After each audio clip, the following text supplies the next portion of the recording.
क्या कर रहे थे हम लोग? वही जो करते कहते और सुनते चले आ रहे हैं कि जब वक्त होता है तो एहसास नहीं होता, और जब एहसास होता है तो वक्त नहीं होता।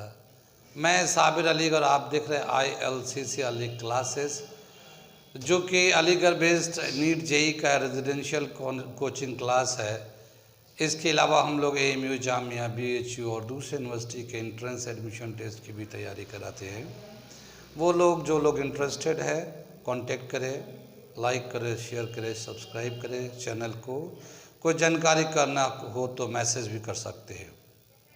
हम लोग कर रहे थे chemistry 9th class, atoms and molecules, और हम लोग पहुंच गए थे एटमिसिटी से। पिछले क्लासेस में हम लोगों ने पढ़ा था मॉलिक्यूल्स कैसे होता है, एटम्स क्या होता है। डाल्टन ने जो सिंबॉलिक रिप्रेजेंटेशन दिया था, कैसे सिंबल से रिप्रेजेंट करते हैं, या फिर किसी भी एलिमेंट के नाम 2 लेटर सिस्टम में बर्जिलियस ने जो बताया था वो कैसे लिखते हैं, वो हम लोग कर रहे थे।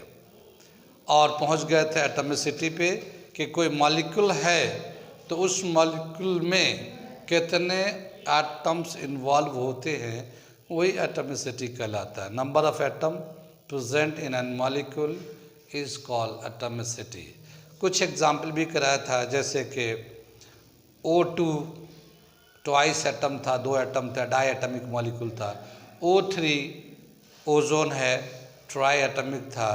H2SO4 सल्फ्यूरिक एसिड था, 7 एटम्स मॉलिक्यूल था। इस तरह के हम लोगों ने दिखाए थे, ठीक है। और ये हमने बताया था कि जो एटम्स होता है जिनके आउटर शेल कंप्लीट होते हैं वो रिएक्ट नहीं करते, नॉबल होते हैं, एटम के फॉर्म में एग्जिस्ट करते हैं, ठीक है ना, वो रिएक्ट नहीं करते। लेकिन जो एटम जिसके आउटर शेल इनकम्प्लीट होता है वो अपने आउटर शेल को कंप्लीट करने के लिए वो कंबाइन करते हैं, रिएक्ट करते हैं। तो वो एटम के फॉर्म में, जिनके आउटर शेल इनकम्प्लीट होते हैं वो एटम के फॉर्म में नहीं बल्कि मॉलिक्यूल के फॉर्म में होते हैं, क्योंकि वो अपने आउटर शेल को कंप्लीट करते हैं रिएक्ट करके। और उसी में दिखाया था हम लोगों ने डाई एटमिक, ट्राई एटमिक, ठीक है ना, पेंटा एटमिक बोल सकते हैं, क्वाड एटमिक बोलेंगे। तो इस तरह से कई सारे एटम से मिल के एक मॉलिक्यूल बन जाता है। मॉलिक्यूल क्यों बनता है? क्योंकि उनके आउटर शेल कंप्लीट नहीं होते, अनस्टेबल होते हैं, तो वो अपने आप को स्टेबल करने के लिए वो कंबाइन करते हैं। ये हमने बताया था एटमिसिटी मॉलिक्यूल के फॉर्म में। आगे क्या बताते हैं, आगे दे रखा है आयंस। व्हाट इज आयंस, ठीक है, एक टॉपिक आता है वो है व्हाट इज आयंस।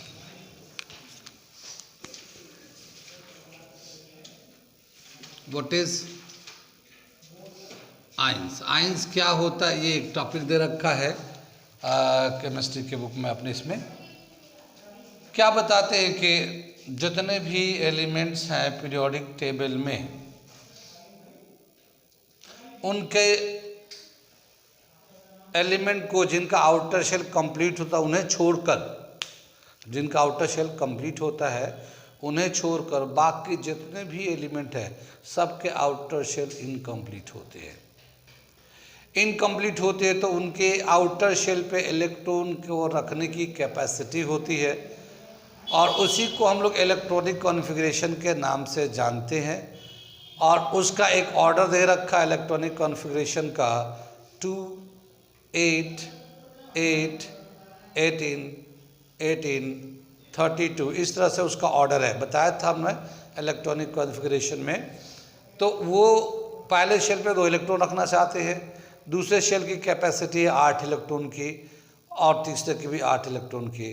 तो जिनके आउटर शेल कंप्लीट नहीं होते वो कंप्लीट करते हैं। कंप्लीट का मतलब जितना चाहिए उतना हो जाए, जैसे 8 चाहिए तो 8 हो जाए, जितना है उतना तो है, लेकिन हमें जो बाकी है उसे लेकर हम कंप्लीट कर लें, ठीक है। तो क्या देखा गया, हम लोगों ने इलेक्ट्रॉनिक कॉन्फ़िगरेशन लिखा है, और इलेक्ट्रॉनिक कॉन्फ़िगरेशन लिखने के बाद क्या देखा गया है कि अपने आउटर शेल को कंप्लीट करने के लिए एलिमेंट जो है कंबाइन करते हैं दूसरे से, और दूसरे से कंबाइन करने के बाद जो मॉलिक्यूल्स बनते हैं वो स्टेबल तो हो जाते हैं, मगर दो तरह के कंपाउंड्स बनते हैं या दो तरह के बॉन्ड बनते हैं। वो होता है एक कोवैलेंट बॉन्ड, एक आयनिक बॉन्ड। पहले मैं इसे थोड़ा स्ट्रक्चर बना के समझाता हूँ, तब समझ में आएगा। ठीक है, अब चलते हम लोग सबसे पहले थोड़ा ऊपर से लेते हैं। जैसे मान लो लिथियम है, लिथियम है, हाइड्रोजन से लेते चलो। हाइड्रोजन का एटॉमिक नंबर कितना? 1। तो इसका इलेक्ट्रॉनिक कॉन्फ़िगरेशन कितना होगा? 1 आ जाएगा। हीलियम का एटॉमिक नंबर कितना? 2, तो ये 2 लिख दिया। लिथियम का एटॉमिक नंबर कितना? 3, तो कॉन्फ़िगरेशन है ये 2-1। ये इलेक्ट्रॉनिक कॉन्फ़िगरेशन है, इलेक्ट्रॉनिक कॉन्फ़िगरेशन।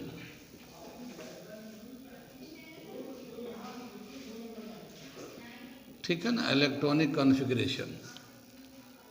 ठीक, लिथियम हो गया। बेरिलियम के पास 4 एटॉमिक नंबर है, तो कॉन्फ़िगरेशन है 2-2।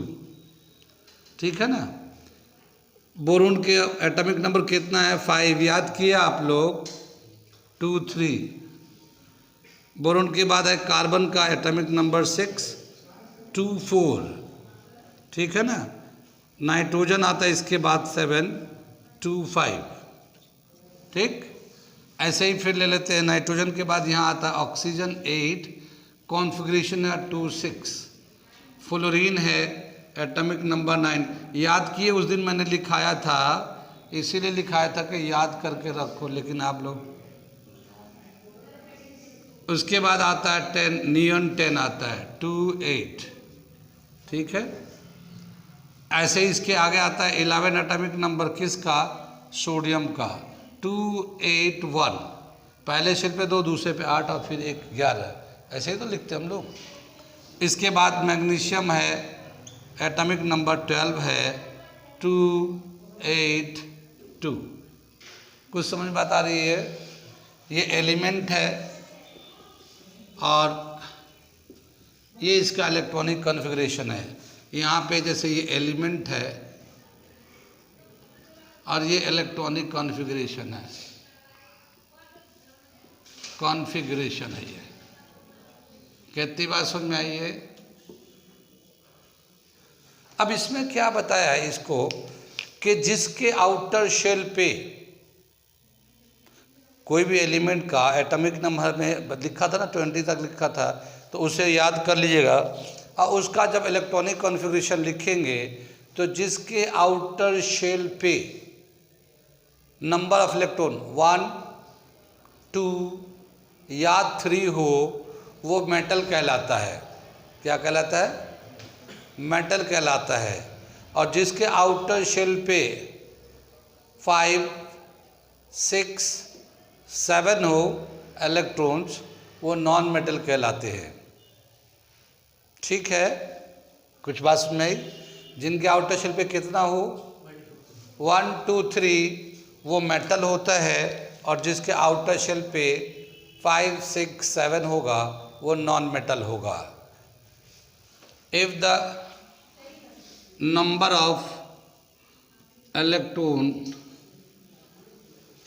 present on the outermost shell, present on the outermost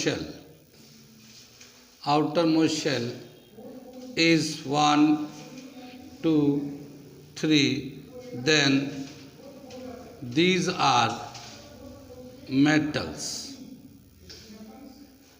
ठीक है ना।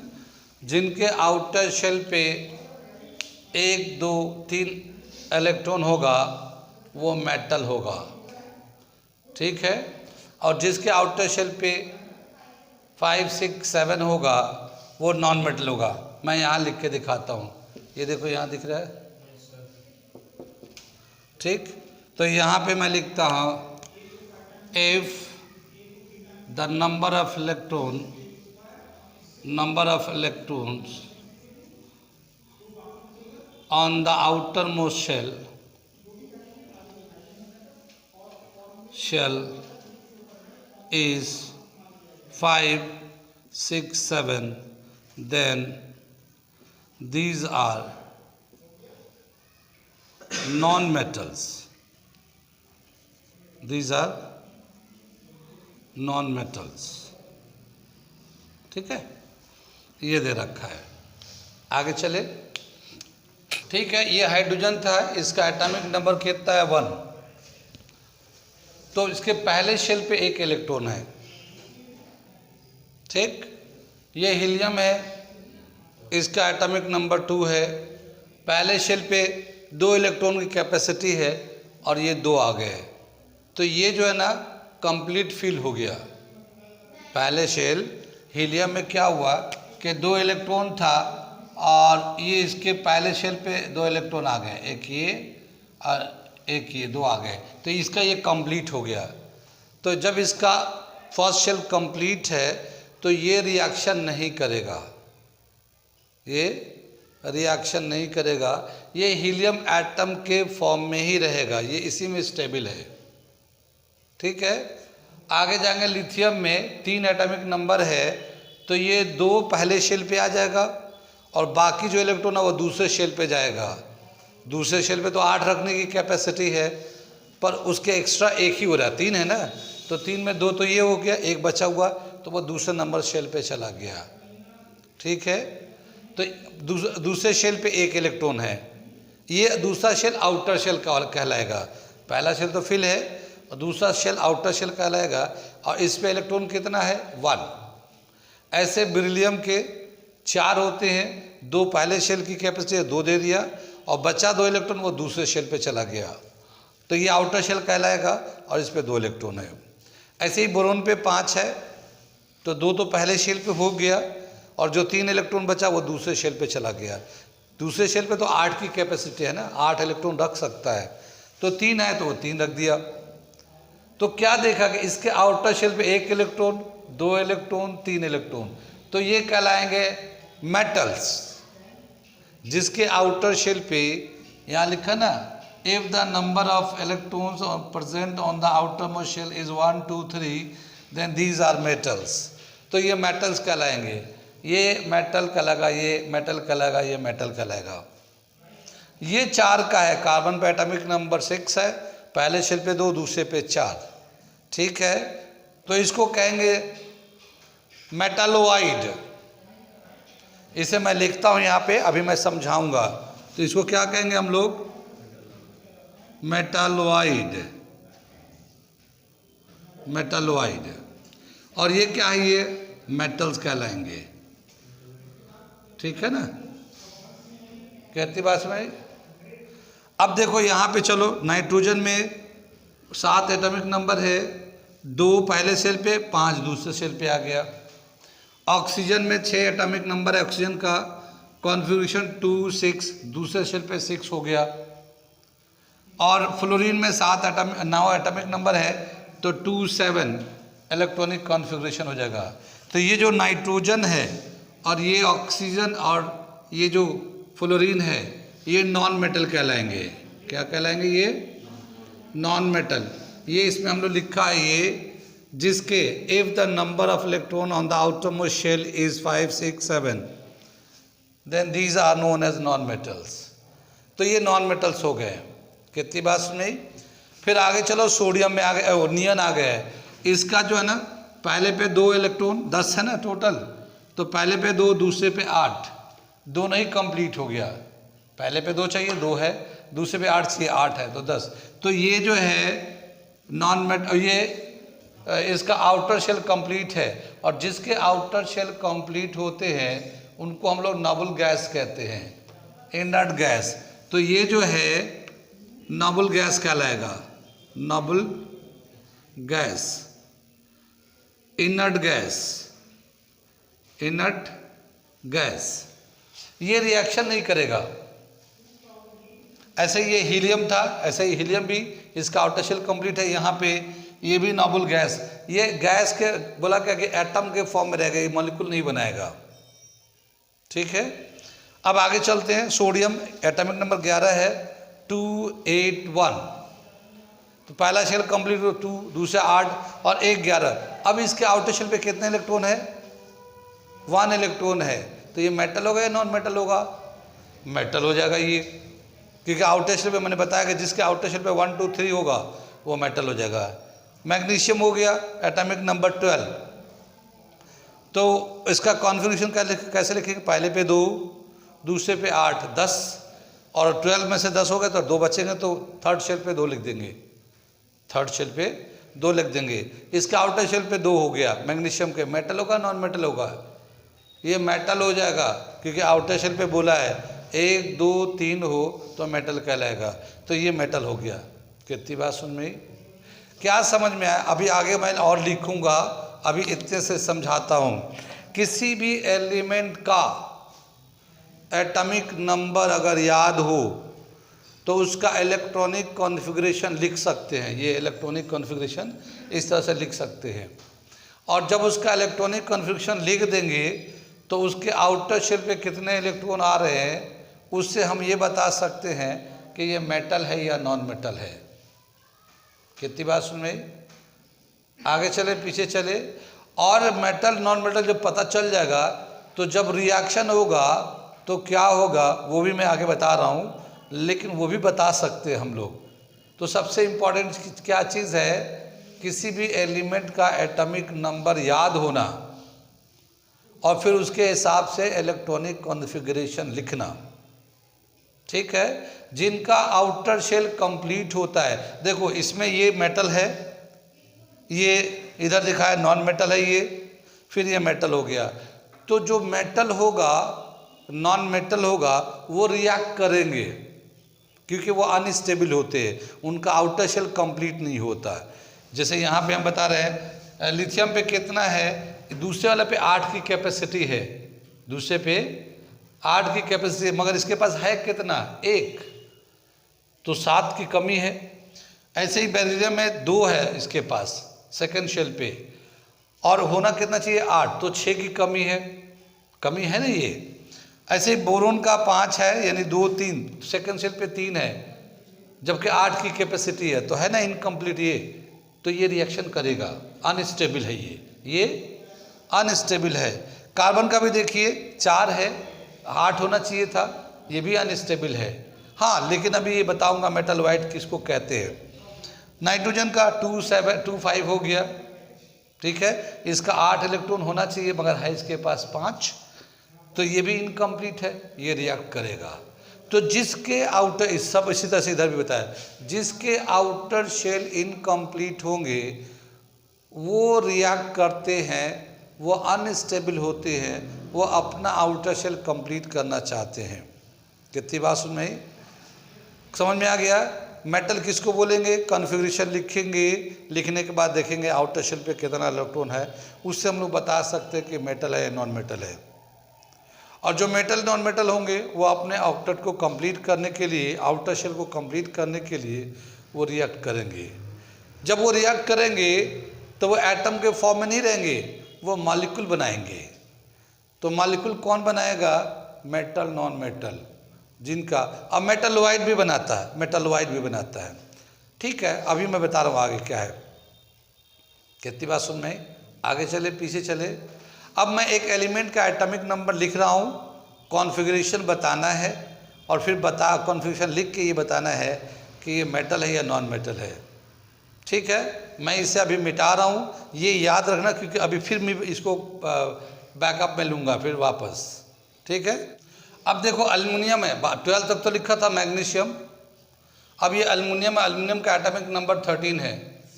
अब ये 13 जो एटॉमिक नंबर है, इसका इलेक्ट्रॉनिक कॉन्फ़िगरेशन लिखेंगे तो कैसे लिखेंगे? क्या आएगा बताओ? इलेक्ट्रॉनिक कॉन्फ़िगरेशन,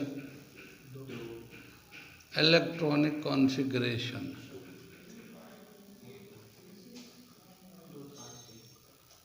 कितना आएगा? ये पहले शेल पे 2, दूसरे शेल पे 8, ये 10 हो गया। अब इसमें से बचा कितना? 3, तो अगले शेल पे 3 आ गया। ये मेटल होगा या नॉन मेटल होगा? बताओ भाई। मेटल होगा आउटर शेल पे 3 है ना, तो 1 2 3 होगा, तो 3 है तो मेटल है ये। ठीक है, कितनी बात सुन में। ये सिलिकॉन है 14 है, पहले शेल पे कितना 2, दूसरे शेल पे 8 10, फिर तीसरे पे कितना 4 आ गया। तो ये 4 के लिए हमने कुछ नहीं बोला, 4 पे हमने बताया था मेटालोआइड, मेटालोआइड ये बताया था ना, ये मेटालोआइड होगा ये फास्फोरस का 15 है, कैसे लिखेंगे बताओ, सारा बताओ आप। 2 8 5, ये मेटल होगा नॉन मेटल होगा? ये नॉन मेटल है ये भाई, 5 है ना, 5 6 7 जिसके आउटर शेल पे होगा वो नॉन मेटल होगा। बताओ सारी बताओ, ये 16 सल्फर का 2 8 6 भाई 16 है, 2 8 10 और 6 16, ये क्या हो जाएगा, मेटल होगा नॉन मेटल होगा? है नॉन मेटल। हमने अभी तो लिख के आया हूँ, सब बता के आया हूँ कि कितना इलेक्ट्रॉन होगा तो मेटल होगा नॉन मेटल होगा। ये क्लोरीन 287, ये नॉन मेटल हो जाएगा ये। ठीक है ना। एक मैं यहाँ पे एक और लेता हूँ, आर्गन है ये 18 है, क्या कॉन्फ़िगरेशन लिखेंगे 2 8 8, ये कंप्लीट है, तीसरे पे 8 रखता है और तीसरे पे 8 है, तो ये कंप्लीट है। ठीक है, तो ये मेटल भी नहीं होगा नॉन मेटल भी नहीं होगा, मेटालोआइड भी नहीं होगा ये, लेकिन इसका आउटर शेल कंप्लीट है तो ये एटम के फॉर्म में रहेगा। इसको हम लोग कहेंगे नोबल गैस, इनर्ट गैस, यही तो बोलेंगे इसको। तो ये हमारा नोबल गैस, इनर्ट गैस है, ये ना मेटल है ना नॉन मेटल है ना मेटालोआइड है। कितनी बात सुन में, इसे नोट करो। ठीक है, अब इतनी बात समझ में आ गई कि किसी भी एलिमेंट का अगर हमें एटॉमिक नंबर पता हो तो उसका हम लोग इलेक्ट्रॉनिक कॉन्फ़िगरेशन लिख लेंगे और उसके बाद हमें पता चले कि उसके आउटर शेल पे कितना इलेक्ट्रॉन है, तो हम बता सकते कि ये मेटल है या नॉन मेटल है, या मेटालोआइड है या इनर्ट गैस है। यानी जिसका ऑक्टेट कंप्लीट होता है वो स्टेबल होता है, वो उसे ज़रूरत नहीं रिएक्ट करने की, तो वो रिएक्शन नहीं करता है, अब वो एटम के फॉर्म में ही रहता है। ठीक है, यहाँ पे एक मैं लाइन लिख देता हूँ, ये तो नोबल गैस कहलाता है, नोबल गैस या इनर्ट गैस। ठीक है, and it does not undergo, it exist in atomic form, it does not form a molecule। ठीक है ना, ये मॉलिक्यूल को नहीं बनाता, it does not form a molecule. ये नोबल गैस वाला, ये तो उसके बारे में लिख दिया। किसी का भी जिसका ऑक्टेट कंप्लीट होगा वो और रिएक्शन नहीं करता, वो मॉलिक्यूल नहीं बनाता, वो एटॉमिक फॉर्म में रखता है। इसको ये भी लिख देता हूँ, it does not go any reaction, it does not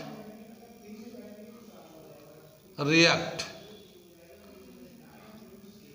with any other elements. ठीक है ना, ये किसी भी एलिमेंट से रिएक्ट नहीं करता है। कितनी बात सुन में, आगे चले। आगे बताया क्या, जिसका आउटर शेल इनकम्प्लीट होता है, जिसका आउटर शेल इनकम्प्लीट होता है वो रिएक्ट करता है, वो मॉलिक्यूल बनाता है, वो अनस्टेबल होता है।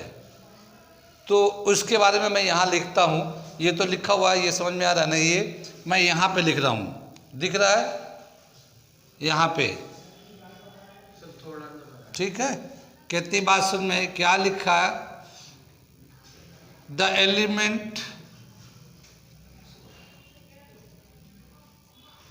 elements whose outer shells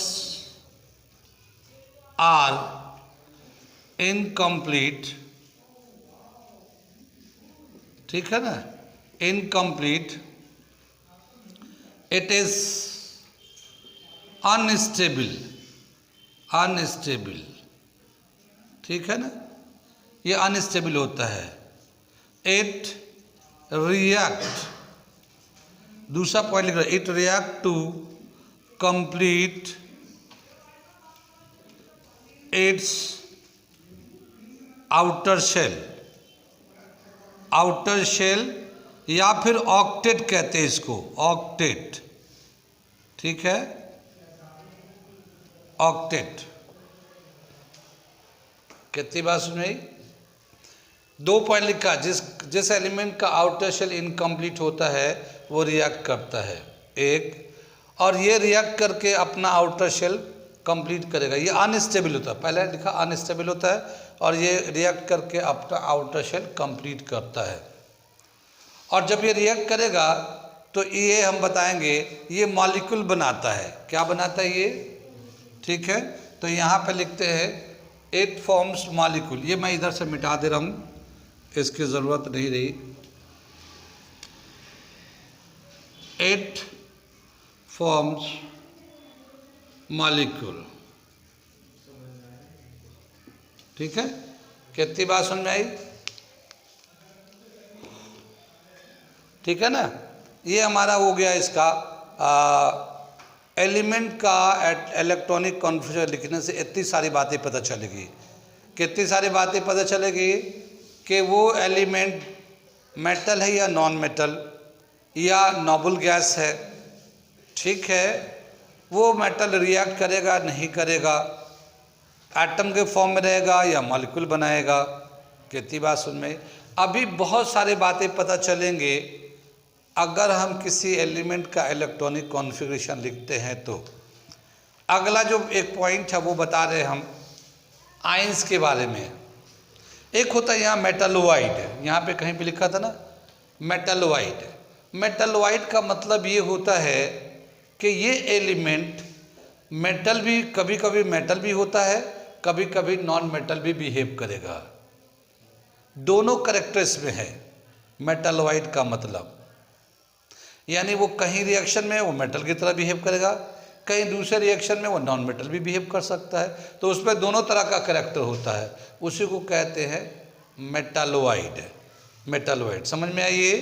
तो मैं ये मेटालोइड का भी एक पॉइंट बता देता हूँ, इसे मैं मिटा दे रहा हूँ, ठीक है ना। क्या बताते हैं हम लोग मेटालोइड के बारे में? Metalloid, the element which behaves both as metal and non-metal is called metalloid, ठीक है ना। ठीक, वो एलिमेंट जो दोनों ही मेटल और नॉन मेटल की तरह बिहेव करता है वो मेटालोइड कहलाता है। अ मेटालोइड हैज